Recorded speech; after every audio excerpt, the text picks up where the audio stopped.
Hi friends, எல்லோரும் எப்படி இருக்கீங்க? நல்லா இருக்கீங்க? நான் நல்லா இருக்கிறேன்.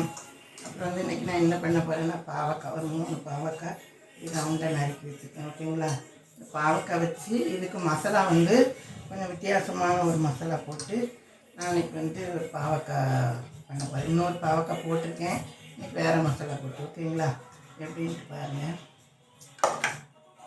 அடுப்பை பற்ற வச்சுக்கலாம். ஓகே, அடுப்பை பற்ற வச்சுட்டு மழை வந்து கொஞ்சம் ஆயில் ஊற்றிக்கலாம். ஓகேங்களா? கொஞ்சம் ஆயில் ஊற்றி கொஞ்சம் அதிகமாக ஊற்றிக்கோங்க. ஊற்றிட்டு நம்ம இந்த பாவக்காய் போட்டு நல்லா வந்து லேசாக வதக்கி எடுக்கணும். ஓகேங்களா? அதுக்கப்புறம் தான் தாளித்து எண்ணெய்லாம் போடணும். காமிக்கிறேன் உங்களுக்கு. ஓகே,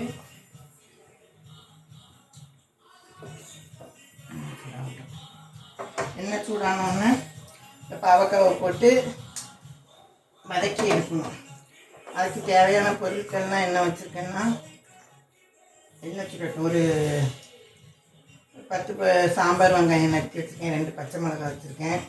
அப்புறம் வந்து ஒரு தக்காளி பழம் வந்து மிக்சியில் அடித்து வச்சுருக்கிறேன். அப்புறம் தாளிக்கிறதுக்கு ஒரு பல்லாரியும் வெட்டி வச்சுருக்கிறேன். இந்த முழு வெங்காயம் வந்து அங்கங்கே முழுசாக கிடக்கும்.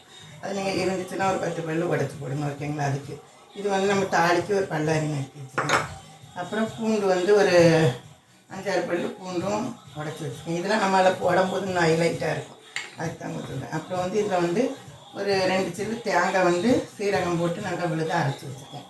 அப்புறம் தாளிக்க கடுகு, கருவேப்பிலை, அப்புறம் வந்து புளித்தண்ணி ஒரு எலுமிச்சம்பழம் அளவுக்கு புளி எடுத்து வச்சுருக்கேன் கரைச்சி. ஓகேங்களா? அப்புறம் மசாலா தூள், மஞ்சள் பொடி, மற்றப்பொடி, இன்னொரு பொடி போட வேண்டியதுன்னா அந்த பொடி இவ்வளவும் இருக்குது. இதை நான் போட்டு எப்படி பண்ணுறேங்கிறத நான் உங்களுக்கு காமிக்கிறது தான் மசாலா. ஓகேங்களா? எப்படி போடுறேங்கிறத பார்த்துட்டே வாங்க. ஓகே, இப்போ வந்து நம்ம வந்து பாவக்காய் போட்டு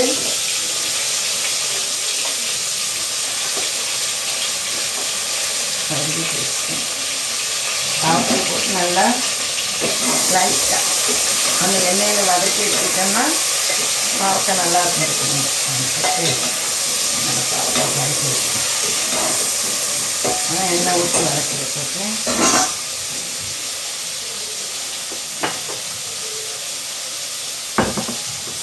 வதக்கும் போது கொஞ்சம் உப்பு போட்டு வதக்கணும். ஓகே, சரிங்க. உங்களுக்கு ரொம்ப வதக்கணும்னு அவசியம் இல்லை. கொஞ்சம் அந்த எண்ணெயில் வந்து இது வந்து இப்போ கொஞ்சம் லைட்டாக உப்பு போட்டுக்கோங்க. அது கொஞ்சம் உப்பு பிடிக்கும். பிறகு நம்ம குழம்புக்கு தேவையான உப்பு பிறகு போட்டுக்கோங்க. நான் ஒரு சின்ன டீஸ்பூன் உப்பு ஒரு நம்ம போட்டுக்கோங்க. சரிங்களா?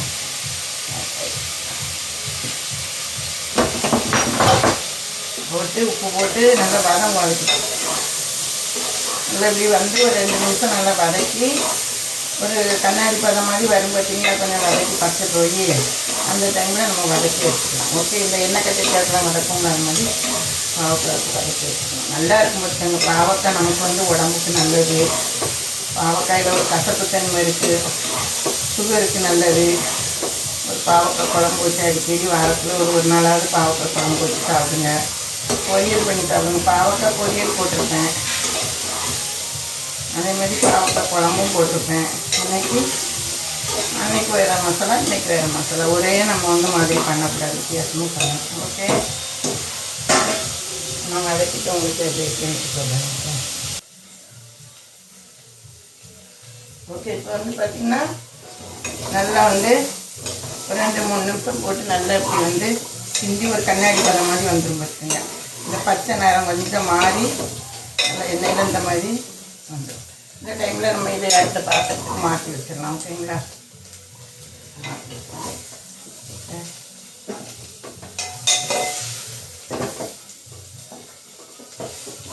நம்ம கொதிக்க விட்டு பிறகு கொஞ்சம் வேக போடுவோமோ. இப்போ ஒரு அரைவாசி வந்துருக்கும். வதக்கிட்டு எடுத்துட்டு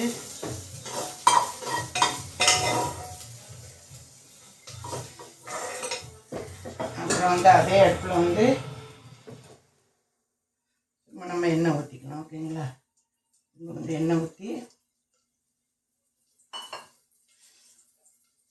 வந்து கொஞ்சம் இருக்கும் எண்ணெய், அது கூட திரும்ப கொஞ்சம் எண்ணெய் ஊற்றிட்டு கடுகு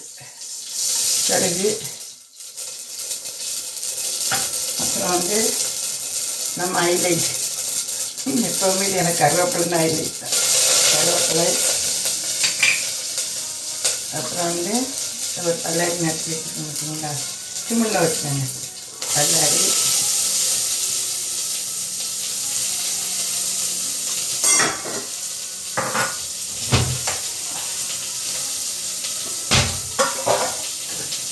ரெண்டு வெந்தயம் போட்டுக்கலாம். புளிக்குழம்பு மாதிரி தான் வைப்பேங்க. வெந்தயம் போட்டு கொஞ்சம் ஹைலைட்டாக இருக்கும்.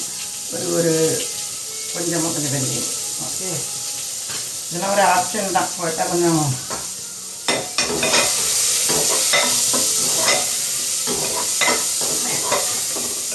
அப்புறம் வந்து பச்சை மிளகாய் அப்புறம் தான் போடணும். ஓகேங்களா. அப்புறம் அந்த சாம்பார் வெங்காயம் வச்சுருக்குங்க பார்த்தீங்கன்னா, அந்த சாம்பார் வெங்காயம், அப்புறம் பூண்டு நட்டு வச்சுருக்கு பார்த்தீங்களா, அந்த பூண்டு எல்லாம் போட்டு மிக்ஸ் பண்ணணும். ஓகேங்களா. நல்லா வதக்கணும். ரொம்ப சூப்பராக இருக்கும். வதக்கணும்.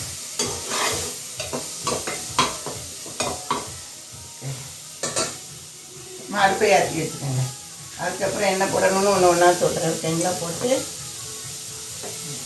எல்லாம் போடுறதான் போட்டோன்னா அப்புறம் ரெடி வந்துடும். வெங்காயம் கொஞ்சம் வதங்கிட்டோம். ஓகேங்களா.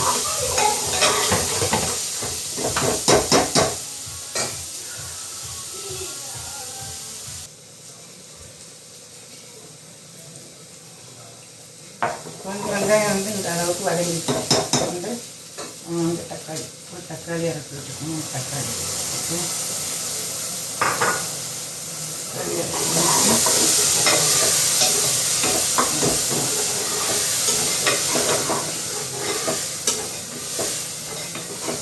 தக்காளியை போட்டு நல்லா வதக்கணும்.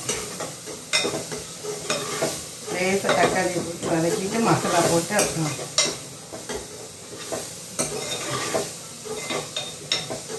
கொஞ்சம் வதங்கிட்டு அப்புறம் என்னென்ன மசாலா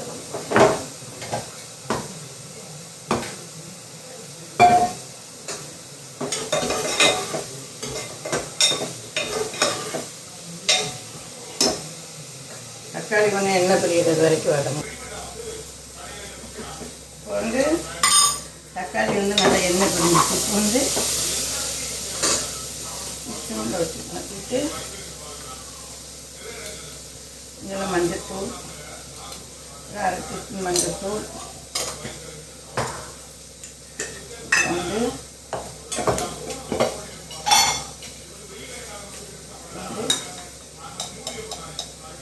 ஒரு டீஸ்பூன் மிளகாத்தூள். ஓகே, வெறும் சில்லி பவுடர். அப்புறம் வந்து இதுக்கு வந்து நீங்கள் வந்து குழம்பு மிளகாத்தூள், வத்தப்பொடி, மல்லிப்பொடி அப்படி போட்டு வச்சுருக்கீங்களா, சில்லி பவுடரு இல்லைன்னா காஷ்மீர் பவுடர் அது ஒரு ஸ்பூன் போட்டுட்டு இதில் வந்து இந்த குழம்புக்கு வந்து 1 2 3 என்ன பிடிக்காங்க சாம்பார் பொடி. வீட்டில் இருக்க சாம்பார் பொடினாலும் சரி, வாங்கின சாம்பார் பொடினாலும் சரி போடணும். இதுதான் வித்தியாசமானது. நான் வேறு மாதிரி ஒரு நாள் வச்சுருப்பேன். வச்சு நல்லா அந்த இதோட மசாலாவோட கொஞ்சம் கரைக்கும். அடுப்பை கொஞ்சம் லேசாக ஏற்றி இந்த மாதிரி மிக்ஸ் பண்ணலாம். இல்லை அடுப்பை ஏற்றி வச்சுக்கிட்டு எப்பவும் சொல்லியிருக்கேன், மசாலா போட்டிங்கன்னா எண்ணெயில் கிண்டிட்டு ஏதாவது ஒரு புளி தண்ணியோ இல்லை தண்ணியோ வச்சுருந்தீங்கன்னா கொஞ்சம் ஊற்றிட்டு அந்த மசாலாவுக்கு எண்ணெய் அடி பிடிக்காமல் கிண்டணும் அப்படின்னு சொல்லியிருக்கேன். ஓகே, நீங்கள் இப்படி செஞ்சு பாருங்கள். பாருங்க, கொஞ்சம் ஊற்றினோன்னு அப்படி கிருமியாக வந்துடும். அதுக்கு பிறகு நம்ம போட்டு கொஞ்சம் நேரம் நல்லா அந்த மசாலாலாம் எண்ணெயில் போக வரைக்கும் போட்டுவிடும். ஓகே, போட்டு ஒரு 2 நிமிஷம் கிண்டணும். கிண்டி அந்த எண்ணெய் பிரிஞ்சு வரும் பார்த்துக்கோங்க. அந்த டைமில் நம்ம எண்ணெய்லாம் போட்டுக்கிட்டு இந்த மாதிரி பாருங்கள், ஊற்றுறதே இதுக்கு தான். பார்த்தீங்களா, இந்த மாதிரி நல்லா எண்ணெய் பிரிஞ்சு வரும். அதை போட்டு ஓகே,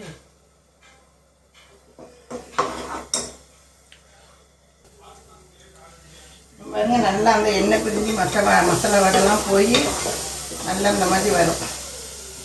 இப்படி வர்ற நேரத்தில் நம்ம தேங்காய் அரைச்சி வச்சுருக்கீங்களா, அந்த தேங்காய் விழுத போட்டுக்கணும். ஓகே, தேங்காய் விழுத போட்டு அதையும் போட்டு நல்லா அப்படி மிக்ஸ் பண்ணணும்.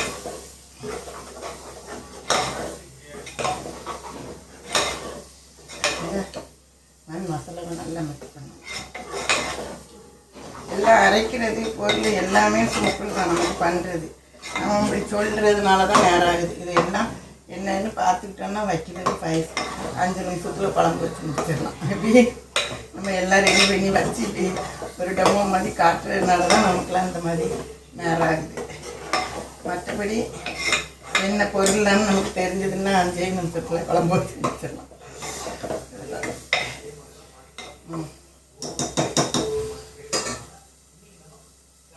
2 செகண்ட் மிக்ஸ் பண்ணிவிட்டு நல்லா ஏற்றி வச்சுக்கோங்க. அப்புறம் நம்ம புளி தண்ணி ஊற்றி அதுக்கு தேவையான தண்ணி ஊற்றி அப்புறம் உப்பு போட்டு கொதிக்க விட்டு அப்புறம் நம்ம வதக்கி வச்சுருக்க பாவக்காய் போட்டு குழம்பு அதுக்கு பிறகு ரெடி ஆகிடும். ஓகேங்களா?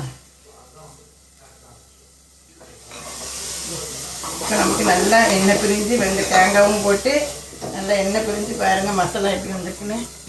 இந்த மாதிரி நமக்கு மசாலா வந்துடும். சரிங்க, இந்த மாதிரி மசாலா எல்லாம் பச்சை வேலை போய் வந்துடும். அப்புறமா புளி தண்ணி கொஞ்சம் அங்கே ஊற்றி நல்லா ஊற்றி ஊற்றினா நமக்கு புளி தண்ணியே ஊற்றிடும். அதுக்கப்புறம் தண்ணி பத்தாது, நம்ம தண்ணி ஊற்றுவோம்.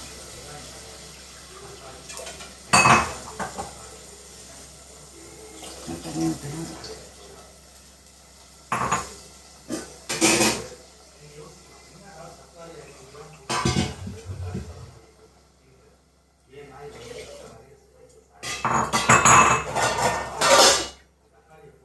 தேவையான தண்ணி ஊற்றி நல்லா கலந்து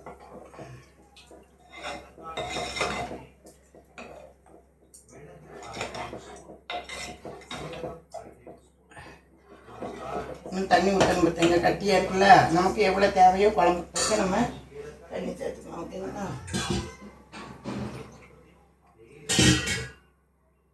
தண்ணி ஊற்றிக்கிறேன். இல்லை உங்களுக்கு தண்ணி எவ்வளோ குழம்பு வேணுமோ அதுக்கு தக்க நமக்கு மசாலாவில் அந்த தெரியும். இன்னும் கொதிக்க விடணும் பார்த்தீங்களா, இப்போ தெரியும். அதுக்கு தக்க நம்ம ஊற்றிக்கணும்.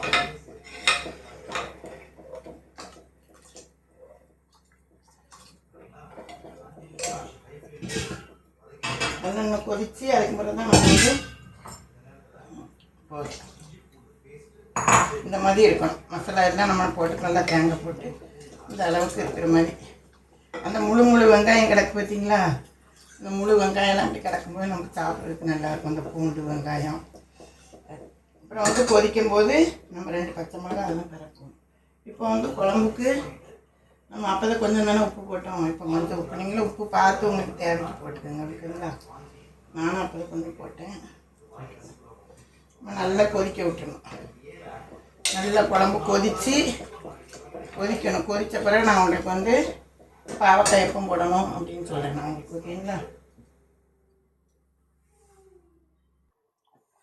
பாருங்க குழம்பு நல்லா கொதிக்குது. எப்படி நல்லா எப்படி குழம்பு கொதிக்கும்போது வந்து குழம்பு நல்லா கொதிக்குது. ஓகே, நல்லா குழம்பு கொதிக்கும்போது நம்ம வந்து இந்த 2 பச்சை மிளகாய் உடச்சி போடுங்க. நல்லா வாசமாக இலைக்காக இருக்கும். அப்புறம் வந்து ஒரு தக்காளி பழம் வந்து நம்ம அரைச்சி போட்டு வெங்காயம் தாளிக்கும் போது மிக்ஸ் பண்ணி கிண்டணும். இப்போ வந்து ஒரு தக்காளி பழம் 4ஆக கட் பண்ணி போடுங்க. ஓகேங்களா? அப்புறம் வந்து நம்ம நல்லா கொதிக்குதுல இப்போ வதக்கி வச்சுருக்கிற பாவக்காய் போட்டுக்கலாம். அரைவாசி வந்திருப்போம். இப்போ நம்ம வந்து இப்படி தனியாக வேறு. ஓகே, ரொம்ப ஹைலைட்டாக இருக்கும் பார்த்துக்கோங்க. பாவக்காய் குழம்பு அப்படி ஊற்றி வெண்ணெய் மாதிரி நல்லா நெய் மாதிரி ஊற்றி சாப்பிடுவேன். சரி, ஊற்றி நல்லா அப்படி சைஸாக மெல்லிசாக நறுக்கிட்டு நல்லா அந்த பருங்க போட்டு நம்ம நல்லா சேர்ந்து கொதிக்கணும். குழம்பு கொதித்து பிறகு ஒரு 2 நிமிஷம் நல்லா உப்புலாம் போட்டேன். எல்லாம் சரியாக இருக்குது. காரம் எல்லாம் பாருங்க இப்படி நல்லா கொதிக்கும், நல்லா இப்படி கொதிக்கும் குழம்பு. இது மாதிரி பாவக்காய் எல்லாத்தோடு சேர்த்து நல்லா கொதித்து அப்புறம் வந்து நம்ம வந்து கொஞ்சம் நேரம் நல்லா கொதித்த பிறகு சிம்மில் போட்டு எண்ணெய் கொஞ்சம் பிறகு இறக்கணும். ஒரு ஒரு 2-3 நிமிஷம் நல்லா கொதிக்க விடுங்க, ஓகேங்களா? கொதிக்கும்போது எப்பவும் கொதிக்கும்போது ஒரு இப்படி மூடி வைங்க. இதே தான் நல்லா கொதிக்கும். அப்புறம் கொதித்த பிறகு நான் உங்களுக்கு எப்படி இருக்குன்னு பார்த்து நல்லா குழம்பு கொதிச்சுட்டு நல்லா கொதிச்சு இதாகிட்டு ஒரு 2 நிமிஷம் ஒரு நிமிஷம் அப்படி மூடி வச்சு சிம்மில் வச்சுட்டு அடுப்பை அணைச்சிட்டு நான் உங்களுக்கு கொதிக்க விட்டிங்கல்ல, அதுக்கு பிறகு லைட்டாக 1 நிமிஷம் சிம்மில் போட்டு அந்த எண்ணெய் பிரிஞ்சோன்னா உங்களுக்கு எப்படி இருக்குன்ட்டு காட்டுறேன்க்கா. பாவக்காய் குழம்பு ரெடி. ஒரு 2 நிமிஷம் சிம்மில் வச்சு எப்படி இருக்குன்னு பார்த்துட்டு அடுப்பை அணைச்சிடுவோம். ஓகே, பாருங்க எப்படி எண்ணெய் பிரிஞ்சு எப்படி இருக்குன்னு பாருங்கள் பாவக்காய் குழம்பு. ஓகே, டெக்ஸ்சர் இப்படி இருக்கும் பாருங்க. லைட்டாக எடுத்து சாதத்தில் போட்டு சாப்பிடுங்க. ஓகே, அது பாவக்காய் குழம்பு ரெடி. ஓகே, அடுப்பை ஆஃப் பண்ணிடுவோம்.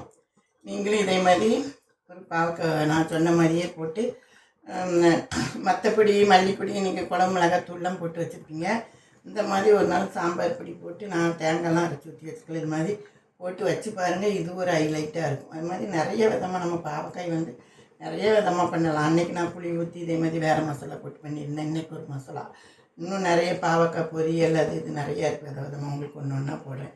பாவக்காய் வந்து நமக்கு நல்ல ஒரு நல்லா சுகர் பேஷண்ட்டுகளுக்குலாம் நல்லது.